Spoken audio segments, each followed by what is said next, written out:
अस्सलाम वालेकुम। तो नेक्स्ट यहाँ पे देखें मैथमेटिकल मेथड की बुक में से हमारा 8.36 ये जो टॉपिक है इसके अंदर आपका आ रहा है डेरिवेटिव इंटीग्रल आ रहा है पावर सीरीज़ का।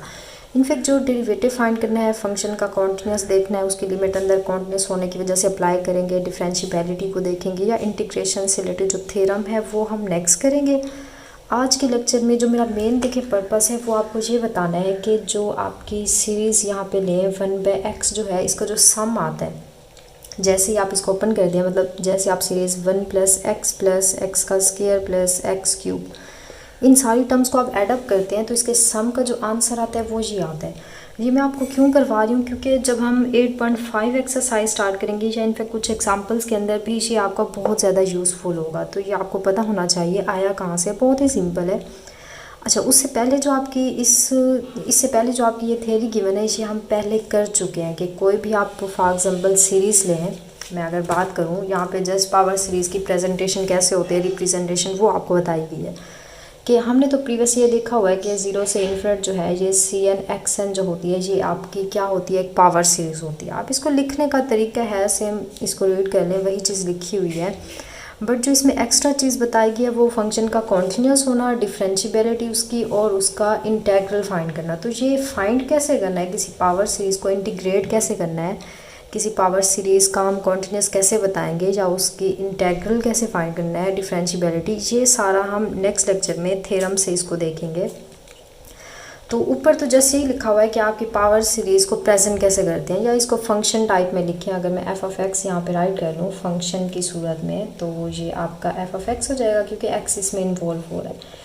x एज अ फंक्शन आ जाते हैं और n एज अ सीक्वेंस का नंबर होता है। तो मतलब ये आपकी पावर सीरीज़ जो है इसको हम सीक्वेंस ऑफ फंक्शन भी बोल सकते, सॉरी सीक्वेंस नहीं सीरीज़ है, तो इसको हम सीरीज़ ऑफ फंक्शन भी बोल सकते हैं। और दूसरा ये आपका जो है ये एक पावर सीरीज़ भी आ रही है। क्लियर हुआ? अच्छा, मेन आ जाए, जो मेन चीज़ मैं आज आपको बताना चाह रही हूँ वो ये है कि आप सबसे पहले देखें, मैं अगर एक सीरीज़ यहाँ पे राइट करूँ 1 + x का स्क्वायर x का क्यूब प्लस 1, ये मैंने आपको सीरीज़ दे दी। मैंने कहा कि ये किस टाइप की सीरीज़ है बताएं, इसका रेडियस ऑफ कन्वर्जेंस भी बताएं, इसका आपके पास जो एब्सोल्युटली कन्वर्जेंट भी बताएं कहाँ पे हो रही है, और इसका अगर कन्वर्ज करें तो इसका सम फाइंड करें। तो सम आप कैसे फाइंड करेंगे? सम तो देखिए फाइंड करना बहुत ही आसान है कि अगर आप इसको देखें, इसको सॉल्व करें तो ये आपकी क्या बन रही है, ये एक ज्योमेट्रिक सीरीज़ बन रही है। कैसे कि अगर मैं इसकी देखें कॉमन रेशियो फाइंड करूँ, x को 1 से डिवाइड करूँ तो आंसर x आएगा, और अगर अगली टर्म है x का स्क्वायर, इसको प्रीवियस टर्म से डिवाइड करूँ फिर भी देखें x स्क्वायर आ रहा है, और अगर मैं x क्यूब हर अगले नंबर को उसकी प्रीवियस टर्म से डिवाइड करूँ तो देखें x आ रहा है। तो मतलब कॉमन रेशियो जो है हमारी सेम आ रही है। तो जिस सीरीज़ की कॉमन रेशियो मतलब r की वैल्यू जो है वो सेम आ जाए, जो कि हमारे पास x आ रही है, तो मतलब ये हमारी ज्योमेट्रिक सीरीज़ होती है। अच्छा, अब ये ज्योमेट्रिक सीरीज़ के बारे में आपने बहुत अच्छे से किया हुआ है, प्रीवियस लेक्चर्स आप देख लें। ज्योमेट्रिक सीरीज़ के अंदर कंडीशंस हमने क्या पढ़ी थी कि ज्योमेट्रिक सीरीज़ में जो r की वैल्यू होती है, अगर तो ये r की वैल्यू 1 से लेस आ जाए और -1 से ग्रेटर आ जाए, इट मीन्स जो r की मॉडुलस है ये +1 आ जाए, दोनों कंडीशन सेम बातें हैं, जस्ट उसका मोड मैंने ओपन करके ऊपर राइट किया है। तो अगर ये कंडीशन सेटिस्फाई हो जाए तो इस कंडीशन के अंदर जो आपकी सीरीज़ होती है वो हमेशा कन्वर्जेंट होती है। तो जस्ट देखें r = x है तो आप यहाँ पे x लगा दें और यहाँ पे भी x लगा दें। तो मतलब यहाँ पे इसको सॉल्व करने की आपको ज़रूरत ही नहीं पड़ी, जस्ट ज्योमेट्रिक सीरीज़ टेस्ट को यूज़ करके आपने बता दिया कि जैसे आप x की वैल्यू -1 और 1 के बिटवीन में लेंगे, इनफैक्ट =1 भी नहीं ले सकते, =1 भी नहीं ले सकते। तो इस इंटरवल पे आपकी जो ये सीरीज़ है कन्वर्ज कर रही है। अगर एब्सोल्यूट वैल्यू पहले से ये पॉजिटिव नंबर है तो पॉजिटिव आएगा, तो मतलब ये एब्सोल्युटली कन्वर्ज कर रही है। तो इंटरवल ऑफ कन्वर्जेंस इसका क्या हो गया, इसका इंटरवल ऑफ कन्वर्जेंस जो हुआ वो -1 और 1 के बिटवीन में हो गया, या आप इन अदर वर्ड्स इसको राइट कर सकते हैं कि x का मोड जो है वो लेस आ रहा है 1 से। देखिए फर्स्ट हमने कर लिया कि इंटरवल ऑफ कन्वर्जेंस जो है हमारा आ गया है, कन्वर्ज किस पॉइंट पे कर रही है, x की वैल्यू वो हमने बता दी। दूसरी बात आती है इसका सम फाइंड करें, मतलब ये सीरीज़ है इसका आप सम SN फाइंड करें। तो n टर्म्स तक का सम जो होता है सीरीज़ का -1 और 1 के बिटवीन में आ रही है, तो आपको पता है ज्योमेट्रिक सीरीज़ के लिए हम क्या यूज़ करते हैं, a1 डिवाइजर में 1 - r होता है। तो इसके अंदर जस्ट आप वैल्यूज़ को रिप्लेस करें तो देखें ये r है। अब जो a1 होता है, यहाँ पेन चेंज कर लें कि देखें काम नहीं कर रहा, हाँ ये ठीक है। अच्छा, अब ये होता है यहाँ पे a1 माइनस यहाँ पे r है और ये Sn की वैल्यू है ज्योमेट्रिक सीरीज़ के लिए।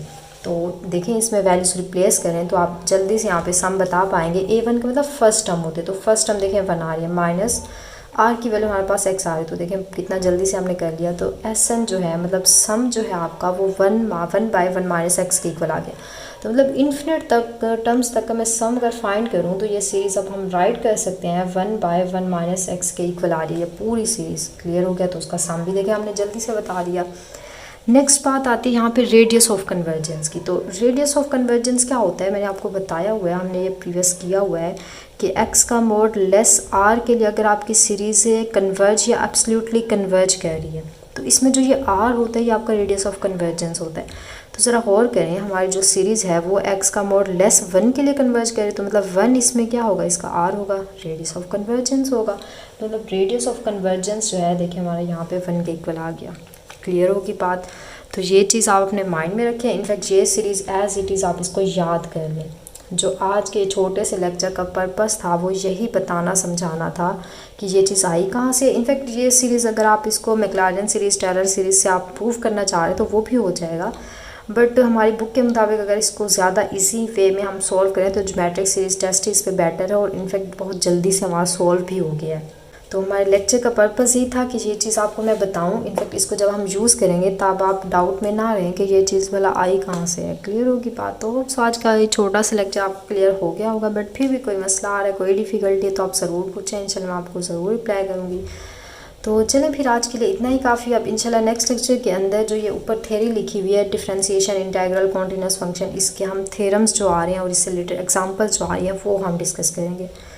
तो चलें फिर आज के लिए इतना ही काफ़ी। ओके, अल्लाह हाफिज़।